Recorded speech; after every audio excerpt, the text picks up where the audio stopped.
तो पाकिस्तानियों को शर्म करो, सीखो कम से कम अपने अपने हमसाया मुल्क इंडिया से तो कुछ सीख लो। गाइस, चाइनीज ऑफिशियल का ये कहना है पाकिस्तान को लेकर। एक चाइनीज हैं जो थिंक टैंक चलाते हैं चाइना में, उन्होंने तारीफ कर डाली है भारत की। सीपैक की 10वीं एनिवर्सरी पर उन्होंने पाकिस्तान को बोला कि भाई आपको भी भारत से कुछ सीखना चाहिए, जिस तरह से वो आत्मनिर्भर बन चुके हैं, आपको भी उनकी पॉलिसी अपनानी चाहिए। आज एक इम्पोर्टेंट डिस्कशन है और वो ये है कि चाइना के अंदर जो फॉरेन इन्वेस्टमेंट है वो क्यों कम हो रही है।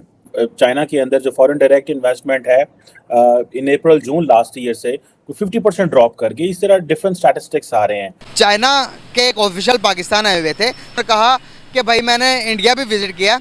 इंडिया विजिट करके उन्होंने कहा कि भाई मैंने देखा कि इंडिया आने वाले टाइम के अंदर चाइना को टक्कर देने वाला, हमें टक्कर देने वाला है। पाकिस्तान थोड़ी शर्म करो, सीखो इंडिया से, और आप भी कोई इस तरह की इन्वेंशन करो, दुनिया से इंपोर्ट करने की बजाय एक्सपोर्ट पर ज़्यादा जोर दो।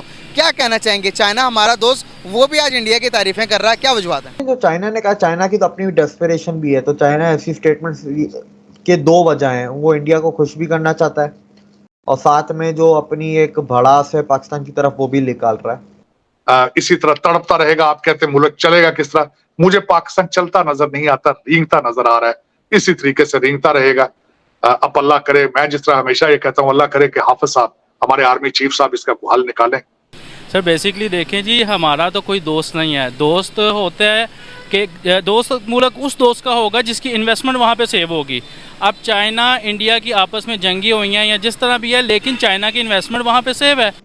तो ये दो तरफा गेम खेल रहा है चाइना, क्योंकि चाइना का अगर आपको पता है तो वो ऑफिशियली डिफ्लेशन में चला गया है। तो इन्फ्लेशन से अब डिफ्लेशन में वो जा चुके हैं। अनएम्प्लॉयमेंट यूथ की ऑल टाइम हाई है।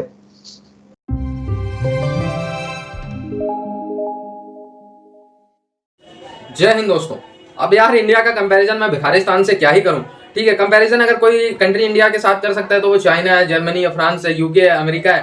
ठीक है, तो इनके साथ जापान है, इनके साथ कंपैरिजन होता है। खैर, इसी सेंस में यार चाइना ने एक बहुत बड़ी बात की, पाकिस्तान को आईना दिखाते हुए कहा कि भाई अगर चाइना मतलब हमारे साथ रिलेशन चाहते हो या दुनिया के किसी भी कंट्री के साथ पाकिस्तान रिलेशन चाहता है तो जाओ पहले इंडिया जितनी रिस्पेक्ट अर्न करो, इसके बाद बात करना। ठीक है, चाइना ने ऐसी बात कही तो पूरी पाकिस्तान की चीखें निकल गई। चीखें इसलिए निकल गई कि यार चाइना को ही ये अपना ले दे के भाई मानते हैं, अपना दोस्त मानते हैं, अपना जो भी कह लो मानते हैं ये चाइना को। ठीक है, जबकि चाइना इनके पीछे से बजा रहा है, इनके पोर्ट खरीद रहा है, इनके हर चीज गिरवी पे ले रहा है, वो बात अलग है। बट ये चाइनीज को भाई मानते हैं और चाइनीज ने जब ऐसी बेइज्जती कर दी तो वैसी बात है, इनको चीखना ही था। ठीक है, बुर्ज खलीफा वाला इंसिडेंट आप लोग को पता ही है, पूरी दुनिया ने इनका मजाक उड़ाया। चाइना को भी ये बात पता लगी तो उन्होंने कहा यार ये कैसा दोस्त बना लिया हमने। ठीक है, जिसको कोई नहीं पूछ रहा उसको चाइना शरण दे रहा, तो चाइना को भी ये बात बुरी लगी कि भाई अब पाकिस्तान के साथ दोस्ती करना सही नहीं है, इसलिए उन्होंने खरी खरी सुना दी। अब जब पाकिस्तान को चाइना ने ऐसा बोला तो इनका मुंह मतलब बंदर जैसा हो गया। अब ये मुंह क्या कहना चाहेंगे? चाइना हमारा दोस्त, वो भी आज इंडिया की तारीफें कर रहा है, क्या वजूहत है? सर बेसिकली देखें जी, हमारा तो कोई दोस्त नहीं है। दोस्त होता है कि दोस्त मुल्क उस दोस्त का होगा जिसकी इन्वेस्टमेंट वहाँ पे सेव होगी। अब चाइना इंडिया की आपस में जंगी हुई हैं या जिस तरह भी है, लेकिन चाइना की इन्वेस्टमेंट वहाँ पे सेव है। अमेरिका की, बरतानिया की इन्वेस्टमेंट वहाँ पे सेव है। वहाँ पे अगर मोदी को हम जितना मर्जी बुरा कहें, होगा भी, लेकिन वो अपनों के लिए बुरा नहीं है। वो दुनिया का कौम परस्त आदमी है, वो होना भी चाहिए। उसने अपनी कौम को जमीन से उठा के चांद पे पहुंचा दिया और हमारी जो लीडरशिप है उन्होंने जमीन से हमें जमीन के अंदर धंसा दिया है। ठीक है, अगर कोई हम पे हंसता है बहुत अच्छा करता है, उसका हक बनता है कि हम पे हंसे। हम डिजर्व करते हैं कि हम पे हंसा जाए, हमें बुरा भला कहा जाए।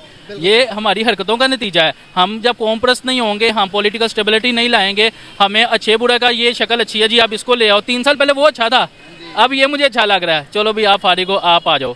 तो इस तरह तो सर हमारा कोई दोस्त है ही नहीं। ना सऊदी अरब हमारा दोस्त है, ना चाइना हमारा दोस्त है, ना अमेरिका बरतानिया हमारे दोस्त हैं। जिसका जहाँ पे मफाद है वो उसका दोस्त है। हम ना तो अपने मफाद को सेव कर पा रहे हैं अपनी कौम के, और ना ही हम किसी की इन्वेस्टमेंट को सेव कर पा रहे हैं। इतनी बदतरीन करप्शन है यहाँ पे कि कोई हमारा दोस्त नहीं है, और ये रियलिटी है। सर यहाँ पर मैं आपको थोड़ी बहुत इंडिया के बारे में बताना चाहूँगा, बिकॉज का टॉपिक ऐसा है कि चाइना ने भी तारीफ कर दी इंडिया के, तो बताना चाहूँगा मेक इन इंडिया पर नरेंद्र मोदी ने काम किया था। सर जब उनकी हुकूमत आई, जब वो आज से तकरीबन 10 साल पहले जब वो आए, उन्होंने कहा तो इंडिया है उसको मैं खुद मुख्तार बनाऊंगा कि पूरी दुनिया इंडिया के प्रोडक्ट इस्तेमाल करेगी। सर आज वही हुआ, 10 साल बाद मेक इन इंडिया इतना काम कर रहा है। पाकिस्तान के अंदर भी जो एप्पल की एसेसरीज आती हैं, जो आईफोन मैन्युफैक्चर होकर आ रहे हैं, वो भी इंडिया के मैन्युफैक्चर हम यूज़ कर रहे हैं। हम तो कहते हैं दुश्मन है भाई, दुश्मन है, मुकाबला करना तो इसमें मुकाबला करें ना। सर डेवलपमेंट दुनिया की 5वीं बड़ी मैशत बना दी, हमने क्या किया अपने मुल्क के लिए? सर हमने ये किया कि हमने अच्छे अच्छे तराने जारी कर दिए, बड़ी अच्छी बात है, होने चाहिए, कौम का जज्बा उभारना चाहिए, लेकिन सिर्फ ये नहीं होना चाहिए, साथ साथ वो काम भी होना चाहिए जहाँ जो वहाँ पर हो रहा है। 40 करोड़ का झंडा बना दिया और वो अपने 14 अगस्त पे गिफ्ट, वो अपने 15 अगस्त पे चंद्रयान पे जाते हैं, चांद पर जाते हैं, और हम 40 करोड़ का झंडा बनाकर अब हमको दिखा रहे हैं। सर आप 40 करोड़ का छोड़ के आप 60 करोड़ का बनाएं, आप 80 करोड़ का बनाएं, लेकिन पहले उस काबिल तो हो जाएं। आपका एक आम बंदे की मिसाल लेते हैं जी, कार किराया देते तुसी मार्बल उत्ते लवा लो 2 करोड़ रुपए का, ठीक है ना, तो कार ढाडा अपना है कोई नहीं, तो हमारा ये घर अपना नहीं है, हमारी सड़कें गिरवी हैं, हमारी मोटरवे गिरवी है, हमारे एयरपोर्ट गिरवी हैं, हमारे जहाज गिरवी हैं, हमारे इदारे गिरवी हैं, और हम 40 लाख का झंडा सर 40 लाख का छोड़ के 80 लाख का बनाएं, लेकिन पहले उसके एबल हो जाएं, उसके बाद बनाएं, जितने मर्जी झंडे बनाएं आप। सर आपने कहा गिरवी रखवा दिया हर चीज़, सर 71 में बांग्लादेश हमसे अलग हो गया, ये जब हम आंखें बंद करके यहाँ पर ये कह देते हैं कि पाकिस्तान अल्लाह ने बनाया हुआ, अल्लाह ताला ने बनाया होगा, बनाया है, ज़रूर बनाया, लेकिन इस अंधे यकीन के साथ कि इसको जितना मर्जी खाओ कुछ भी नहीं होता। देखें ना, ये अंधा यकीन ने हमें 71 में हमसे हमारा पार्ट, जहाँ से पाकिस्तान की तहरीक स्टार्ट हुई थी ढाका से, वो हमसे अलग हो गया। आज हम अपनी हर चीज़ गिरवी रखवा रहे हैं। आपको नहीं लगता आप आंखें खोलने का टाइम आ गया, अब देख लेना चाहिए हमें आस पड़ोस के भी, वो कहाँ जा रहे हो और हम कहाँ हैं। सर ये चीज़ और ये जो लफ्ज़ आपने बोला ना, अल्लाह ने बनाया और अल्लाह ही करेगा, यही चीज़ तो अल्लाह को सबसे ज़्यादा नापसंद है। आप जब गुनाह करते जाए और अल्लाह पे छोड़ते जाए, तो अल्लाह को ये चीज़ सबसे ज़्यादा नापसंद है। जब मोतसम बिल्ला पे एक जो जंगजू ने हमला कर दिया और मोतसम बिल्ला को कहा कि तुमने जो सजावटी लोहा लगाया हुआ, तुमने इसके तीर क्यों नहीं बनाया था कि तुम मुझ पर चला सकते, मोतसम बिल्ला ने कहा यार अल्लाह मालिक है। उसने कहा अब जो मैं तेरे साथ करूँगा ना, उस जोश में आ गया, उसने कहा जो अब मैं तेरे साथ करूँगा वो भी अल्लाह मालिक है, वो भी फिर अल्लाह की मर्जी होगी। फिर मिसाल दी आपने, फिर वो देखा गया कि मोतसम बिल्ला को सड़कों पे घसीटा गया, उसने कहा ये भी फिर अल्लाह की मर्जी है। ये दुनिया बकदरे मुशक्कत है, आवाज़ समझ क्यों नहीं आती आवाम को ये बात? बिल्कुल, अगर अल्लाह ने करना होता तो भाई 1,24,000 अंबिया की जरूरत क्या थी? आप वाला वर्ड है, ये मुशक्कत, ये मेहनत अल्लाह ताला ने इंसानों से करवा के बताया कि भाई करोगे तो मिलेगा, नहीं तो मनोसलवा तो अब उतरना बंद हो गया है। सर यहाँ पर मैंने कहा कि इंडिया चंद्रयान 3 पर चांद पर चला गया, ये तीसरी मरतबा चांद पर जा रहा है, तो यहाँ पर हमारे बहुत सारे लोग कहते हैं अल्लाह ने चाहा तो हम भी चले जाएंगे, अल्लाह ने चाहा तो वो कामयाब ही नहीं होंगे। ये बताएं जरा आप, वो चांद पर जा रहा है, एटलीस्ट वो कोशिश तो कर रहा है, हम यहाँ पर कह रहे हैं कि भाई वो नाकाम हो जाए, या अल्लाह ने चाहा तो हम भी जाएंगे। क्या अल्लाह ने चाहा, जब तक आप खुद अपनी विल से कोशिश नहीं करेंगे, क्या होगा इस तरह? सर 100 आप 200 साल भी ये लफ्ज़ कहते रहेंगे ना, तो आप नीचे से नीचे जाएंगे, आप चांद की तरफ नहीं जा सकते, आपको तो चांद नजर ही नहीं आता। 29वें 30वें का चांद किसको दिखाएं? दुनिया में ले दे के इनका चाइना था, अमेरिका से पंगा इनका, यूरोपियन नेशन में इनकी हाय हाय होती है। यूरोपियन नेशन में यकीन कीजिए अगर कोई पाकिस्तानी जाता है ना, ठीक है, मतलब उसको नंगा कर देते, लिटरली उसको हलने ही नहीं देते अपने देश के अंदर। तो यूरोपियन नेशन में ये सीन है। इंडिया ने इनके लिए ऑलवेज दरवाजे अपने बंद कर दिए हैं, बांग्लादेश भी इन पे थूकता नहीं है, तो एक तरीके से ये चारों तरफ से आइसोलेट हो गए, ठीक है। तो इसीलिए चाइना ने इनको सजेशन दिया कि भाई जाओ, पहले इंडिया जैसी रिस्पेक्ट अर्न करो, इसके बाद बात करना लोन की या फिर पैसे लेने की या ये सब से, ठीक है। अब ये हाय तौबा मचा रहे हैं कि यार चाइनीज़ ही तो एक हमारे थे, अपने थे, ठीक है, वो भी हमारे साथ ऐसा करेंगे तो अब हम कैसे चलेंगे, ये सब इंडिया की साजिश है।